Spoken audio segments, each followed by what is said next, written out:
my name is Lauren, and folks, it is time! After over a year of speculation and calculation, we are finally at a point where we get to decide which one of Jumbo's genetic experiments is actually the most dangerous. You must make a most difficult choice.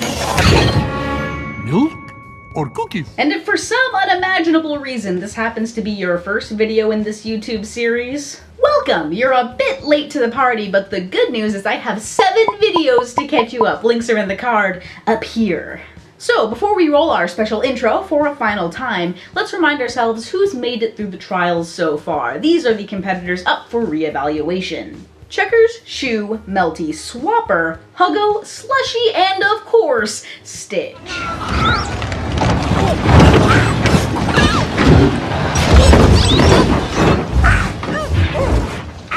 Each of these experiments have already proven themselves to be the most dangerous in their specialized series, but how will they fare against each other?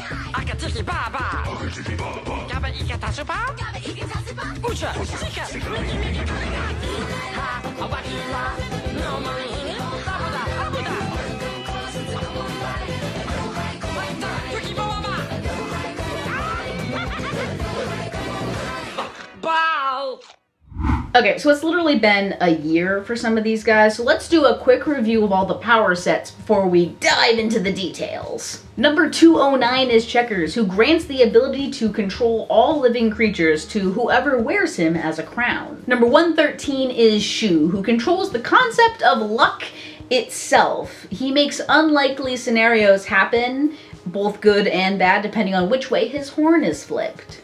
Number 228 is Melty, who can liquefy anything, including substances that don't normally melt, like wood. Number 355 is Swapper, who can swap the minds of any 2 individuals, or completely scramble a whole group of people's heads. Number 489 is Huggo, who squeezes people to death. Number 523 is Slushy, who can create massive blizzards and can absorb a frankly ludicrous amount of thermal energy. And number 626 is Stitch, who, among many other abilities, makes this list for his incredible strength and combat ability. Unlike the other videos in this series, we won't be knocking off each of the competitors one at a time. They've already proven themselves worthy enough to play. Instead, we'll be looking at their strengths and weaknesses to figure out which is the most well-rounded compared to the others. It's also not a one-on-one fight, which frankly makes everything a little more complicated. Let's start with what's been Jumbo's Achilles heel for his entire career.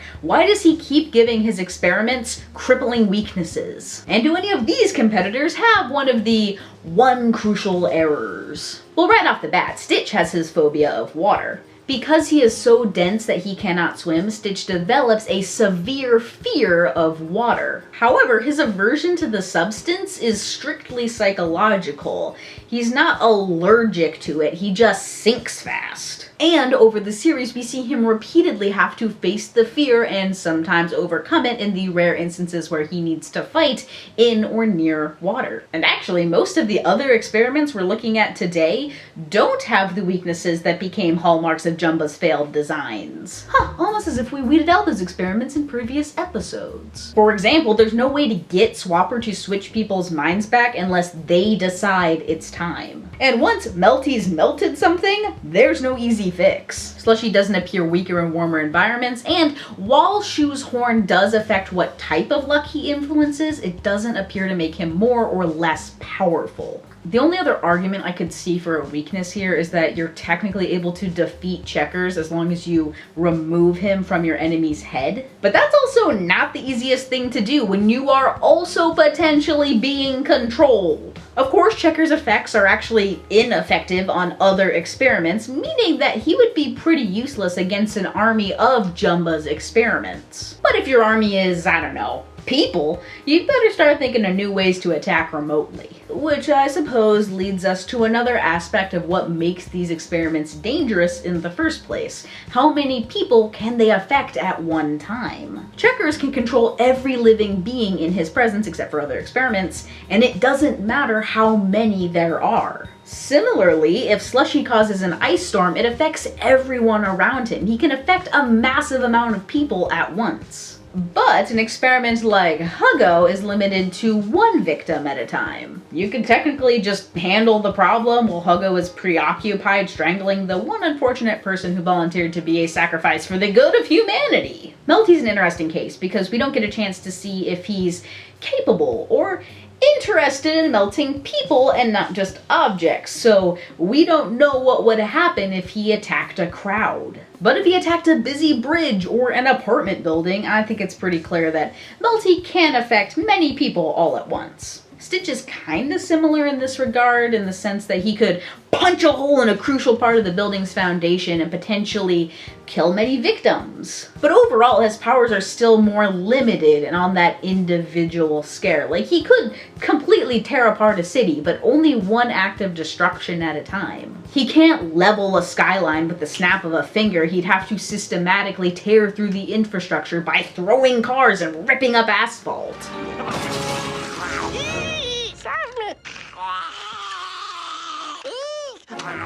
All the while leaving him open to being subdued with a tranquilizer or a flowery lay or something.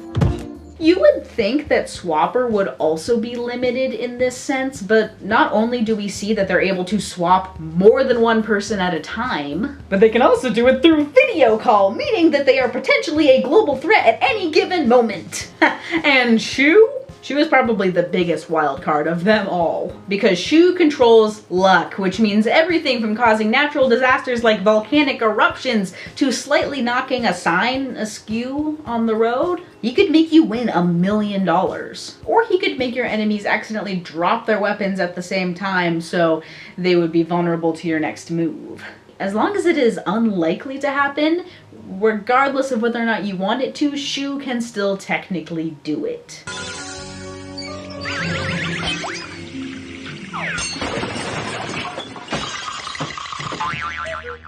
What are the chances that all of humanity is about to be wiped out by an asteroid that scientists just didn't notice currently barreling towards the Earth at any given moment? Even if the odds of that happening are so astronomically low that you would never even worry about it, Shu's powers make that irrelevant, because that would sure be classified as terribly unlucky. Which brings up a good point. Are we looking at dangerousness of these experiments as if they've just been unleashed on an unsuspecting population like they are in the show? Or as if someone has been using them as targeted weapons of war, like they were originally designed? Obviously, an experiment who controls people is more dangerous in the hands of a tyrant than if Checkers was just minding his own business in the wilderness somewhere. Similarly, making blizzards is far more dangerous if they're being used as biothermal weapons and not just semi-naturally occurring weather patterns. Like, Slushy being unleashed into a Siberian winter is hardly an issue. Maybe he'd even migrate there himself to feel more comfortable if he wasn't taking commands with someone with an evil agenda. Swapper's a weird case here because I think you could argue it both ways. Either they're more dangerous when someone is playing strategic puppet master with people's identities, or it's total chaos if they're simply turned loose on their own. I mean, just consider the sheer panic they would cause if no one knew what was going on. And Shu is just a logistical nightmare. Like, if no one bothers to flip his horn into unlucky mode, then he just wanders about and everyone around him experiences little miracles of chance. And unlike most of the other experiments, Shu doesn't even appear to be evil when he's hatched out of the pod, or need to be reconditioned in order to enter society. He actually feels guilty about all the pain that he causes other people, which leads me to believe that he doesn't actually have that much control over his own powers. So, in the hands of a dictator, would Shu even be an effective weapon? And would you want him turned to lucky or unlucky? If the effects are generalized to his vicinity, then a good outcome for you is decidedly not good for your enemies, and vice versa. And like, if you already had a really strong army and thought you were going to win the battle anyway, would Shu even help you at all? Because the odds were already in your favor. Your victory wouldn't be considered lucky because it wasn't unlikely. Meaning that in a combat scenario, would Shu only ever be useful for the underdogs? Which would make him not dangerous because 1, he doesn't like fighting for evil, and 2, he'd never be any help to the powers that be. Even if the bad guys are considered underdogs in a scenario, and they are in possession of Shu, who's to say that turning him to lucky wouldn't just cause a random sinkhole to open up underneath them and only destroy the bad guys? Because that would certainly be unlikely and benefit the side that Shu seems naturally aligned to. Combat, of course, is another area that we should compare the other experiments, which war weapon would actually do the best job. And obviously, Stitch is a standout contender here.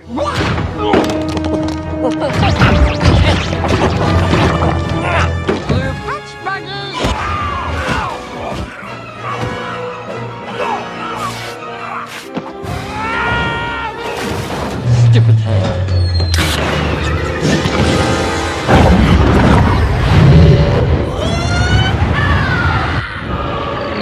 I mean, literally, this is what he was designed for. Not only is he smart and fast and strong, but he's also virtually indestructible and trained in hand-to-hand combat technique.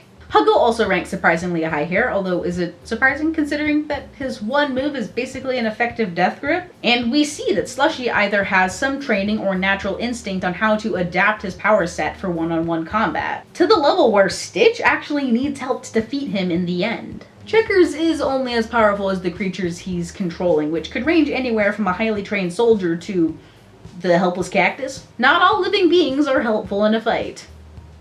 Like me. Swapper and Melty are both more complicated, especially Melty because he seems more interested in environmental manipulation. We never see the horrifying scenario where Melty decides the best way to deal with an enemy is to melt their flesh off because, you know, children's franchise. Instead, it seems like he'd be more inclined to trap people in a melting building or turn the ground beneath a crowd into effectively quicksand. Swapper doesn't throw punches. Their fighting style would probably be considered more psychological. Transporting the consciousness of their attacker away from the battle would probably be pretty useful. Or putting a highly trained individual's mind into a body incapable of performing those highly rehearsed actions, virtually erasing the value of muscle memory. Of course, there's also the argument that Swapper would probably be less effective against one of those Hollywood faceless armies. If every soldier is basically interchangeable, it doesn't matter what body they're in, so Swapper is pretty ineffective against a mindless horde. So, where does that leave us so far? Well, after a few rounds of weighing the pros and cons, I'd say that Huggo is probably batting out of his league. He's pretty limited by the amount of victims he can take on at once, and while deadly, his powers aren't exactly on the same scale as everyone else. Interestingly, I'm also inclined to say that Stitch is struggling a bit here. He has a weakness, his destruction is limited to what he can tear apart one fistful at a time, and he just doesn't have the same raw power that an experiment like Slushy or even Shu's potential energy output is capable of. Stitch is very strong and durable, but when it comes to the potential damage from one blow, I'd rather have a car thrown at me than an asteroid. You know what, it doesn't apply to all our contenders today, but let's talk about energy outputs again. In previous videos, we've calculated that Stitch can lift about 3,000 times his own weight, which comes out to around 69,000 pounds, or 7 hippopotamuses. It takes much less force to strangle a human, so he's definitely stronger than Huggo. We've also previously calculated that Slushy's blizzard sucked an incredible 663,954,4,224,000 joules of energy from Hawaii's atmosphere. To simplify, let's say 663 trillion. If Stitch is approximately 1 meter tall, that's 3.2 feet, and he's lifting 69,000 pounds above his head, that means his energy output is 306,927.29 joules. Very impressive, and also not 663 trillion. In fact, it is less than 2 million times less energy than Slushies. Now, we don't know what Shu is technically capable of, because as long as it is physically possible, Shu could make it happen. Sudden nuclear power plant meltdown, asteroid strike, catastrophic volcanic eruption, etc. All examples of massive energy outputs that might even put Slushy's ridiculous achievements to shame. Also, extremely unlucky on a random Tuesday. Neither checkers nor swapper really applies here, which just leaves us with the most baffling experiment to calculate. Melty and his inexplicable ability to melt things that don't normally melt. Alright, so here's the thing. In our previous video, we stated that maybe Melty was able to melt materials like wood by first burning them and then melting the ashes, which breaks down the long organic molecular compounds into more simple byproducts like water that almost immediately evaporate. In short, we thought that Melty wasn't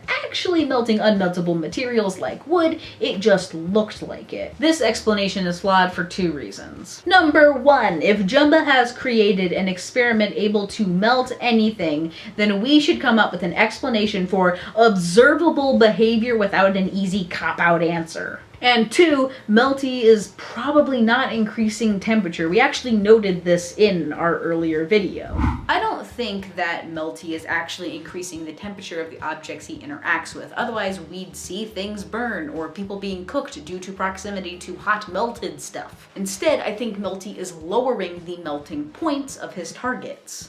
Otherwise, we'd see other examples of heat damage on objects in his vicinity, like people catching on fire or straight up dying just from being close to the melted material, even though they weren't his original target. Standing next to a 1,000-degree oven is not pleasant, no matter what your local witch living in a gingerbread house may suggest. So what other factors determine a material's melting point? Clearly, he's doing something else to materials like wood and glass and asphalt to lower their melting points to something like room temperature. From middle school physics class, we learned that all substances can be in one of 3 phases of matter, which is all we need to elaborate on that particular fact today. Solid, liquid, gas. Solids are when the particles in a substance are able to vibrate or move around a little, but are largely stuck together. In gases, the particles are constantly breaking apart and then ramming back together. Liquids are the strange middle ground, where particles aren't able to totally break apart, but they definitely move or flow around each other much more than in a solid. But any material can be a solid, a liquid, or a gas. For example, ice, water, and steam are all technically the same particles behaving in wildly different ways. The difference is energy. The molecules in water have enough energy to move around each other, but not completely break apart. And what keeps the molecules together in the first place are called intermolecular forces, or attraction between molecules. In water vapor, the H2O molecules have enough energy to break apart from each other. In ice, they do not, but in water proper, it's somewhere in the middle. When we melt things in the real world, we're increasing the energy of its particles, eventually giving them enough velocity to overcome the intermolecular forces that are holding them together. We do this through heat, aka thermal energy, aka the kinetic energy of atoms and molecules. And that's what an experiment like Slushy is doing, but in reverse. He's freezing things by slowing down the particles by absorbing their energy. Things get both colder and more solid in his presence. But that's not what Melty's doing. Melty isn't affecting temperature or even kinetic energy, otherwise his victims would be getting hotter, like a deliciously candy-stuffed child in an oven. Who wrote this? He's actually altering the point at which a material enters a phase change. In other words, the value of energy required to break apart molecules. Instead of adding energy to ice in order to melt it, he'd make it so that the amount of energy the molecules already have is enough to overcome the forces that bind them. How does he do this? Well, he'd have to decrease the intermolecular forces of any material he comes in contact with, which only breaks some laws of physics. For instance, pressure affects melting points and boiling points, which is why it's easier to boil water on a mountain in the low pressure up there. Or like if you put an ice cube in a vacuum chamber, it will still melt even if the temperature doesn't change at all. But obviously this isn't a perfect solution. Wood still doesn't melt even if you chuck a chunk of it into the vacuum of space. Somehow Melty is just able to loosen molecules from each other. I could go into a more research tangent about how Melty is maybe deionizing molecules in order to get them to be less attracted to each other. Basically, this all boils down to positive and negative charges in bonds between atoms. But honestly, we don't have a precise explanation for how Melty does his thing. It's not something that can be done in real life except in hypotheticals. Unlike Slushy, who takes a known method, absorbing energy, and then elevates it to an obscenely impressive display, even on the small scale we can't replicate Melty's power. Which is why when it comes down to these two experiments, I think that Melty definitely has the upper hand for sheer incomprehensibility. Okay, one last thing to address before we get to the finale. The big reveal is that the true might behind the power to control every living being is probably not what you would expect. Because what you're probably imagining, like what's shown in the actual series, is an army made up of people or soldiers, or at the very least animals controlled by Checkers. Maybe you went so far as to think of plants. But where Checkers should really concentrate his power is the sheer terrifying amount of bacteria surrounding his enemies at any given moment. Bacteria that makes you sick, bacteria that keeps you from being sick, bacteria that coats every surface in the entire world. We don't normally think of bacteria as being particularly massive, but that is because they're so small and spread out that we can't see them. When in reality, if you were to measure all of the bacteria on Earth at once, it would come to around 70 gigatons of mass, where a gigaton is 1 trillion metric tons. Also keep in mind that all of humanity weight at once would probably only come in at 0.7 gigatons, so yeah! Technically, the most massive biomass on Earth is plants, but they aren't particularly mobile, at least not as much as the potential for an army of bacteria. Checkers, of course, would be able to control all humans, and plants, and animals, and bacteria, and fungi in case he wasn't already impressive enough. But, and here's a wonderful beacon of hope, he couldn't technically control a virus, because viruses are not technically alive. Meaning that you could still maybe defeat Checkers by infecting him with a virus from a remote location outside of his sphere of influence. Because otherwise, he'd be pretty unstoppable too. So how does this all shake out? Like I said before, Huggo was a valiant contender, but he just wasn't on the same level in order to compete with an experiment like Stitch. Whereas Stitch is certainly strong and incredibly versatile, which is partially why he's able to defeat so many of his cousins in the first place. But when it comes to the damage risk assessment, he's limited by the amount that he can destroy at one time. And here's where it gets juicy. If you strictly look at the effects of their powers, Slushy and Melty are kind of opposites of each other. One melts, one freezes. However, since Melty's powers don't seem to involve energy at all, this makes his effects harder to mitigate and reverse. Worst comes to worst, you can always just generate excess heat in order to fix Slushy's mess and de-blizzardify the atmosphere, which is kind of what we're doing already. In fact, he'd probably be an incredibly useful tool to stop global warming. But with Melty, if we can't naturally weaken the intermolecular forces of molecules, What makes you think we'd be able to make him stronger? What Melty melts stays melted in perpetuity, making him arguably more dangerous than Slushy, regardless of which experiment you think destabilizes physics more. Shoe is a difficult experiment to quantify, but I'm leaning more towards the argument that there is an easy solution to keep him from accidentally destroying the world. Just keep his horn flipped to Lucky. He is already shown to be morally aligned with the preservation of good news, and in the very specific scenario where an apocalyptic event is considered lucky for someone, I guarantee that there is a few people on that planet who disagree. Shoe doesn't want to be dangerous, and if you're careful about that horn, he doesn't have to be. And you can kill Checkers, I know,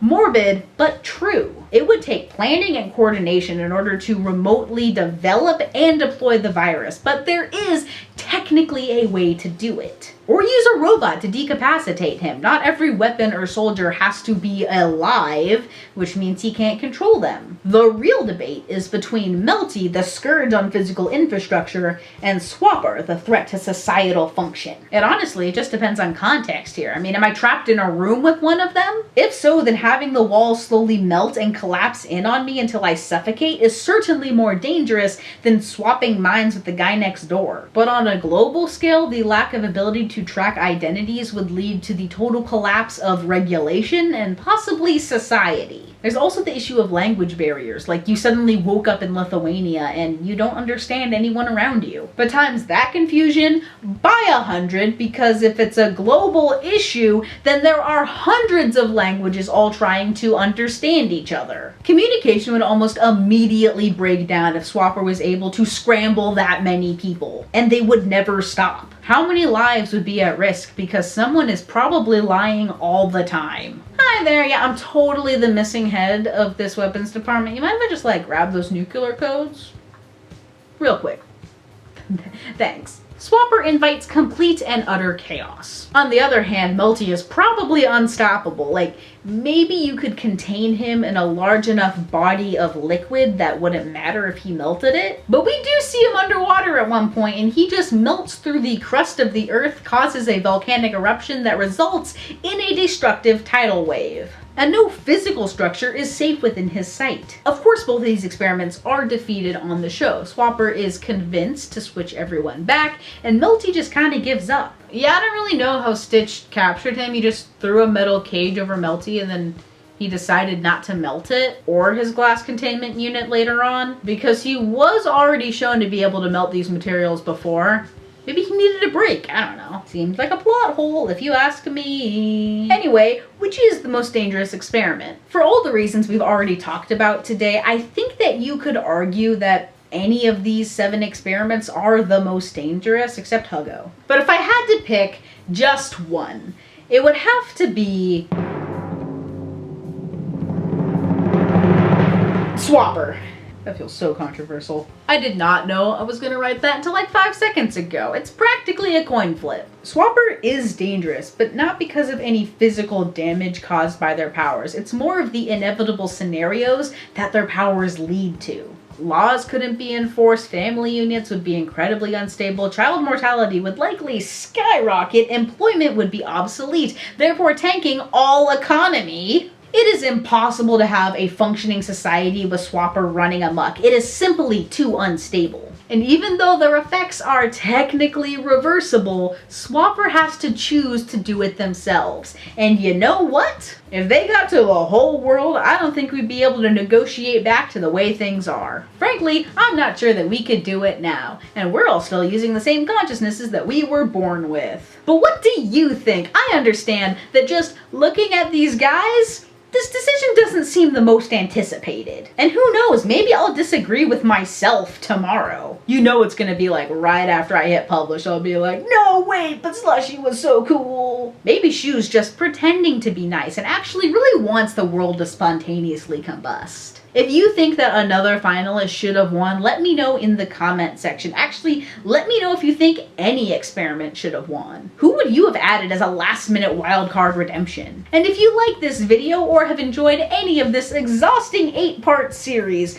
please let me know by leaving a comment in the section down below. You can also subscribe to the channel if you haven't already, and follow us on Twitter at Theory_Central to tell me how Sparky should have obviously made it to the finale. What was I thinking? He's too iconic! And support us on Patreon like the incredible David W. and Alex DoQuinto. But that is all of the experiments. All of them. There is no anime, you just had a fever dream and pretended it was canon. And thank you for sticking with us all the way to the end of this very long series. It was very fun to make. Thanks for watching. We really spent all that time researching Melty, and he didn't even win. I'll see you later. Wow, San Francisco.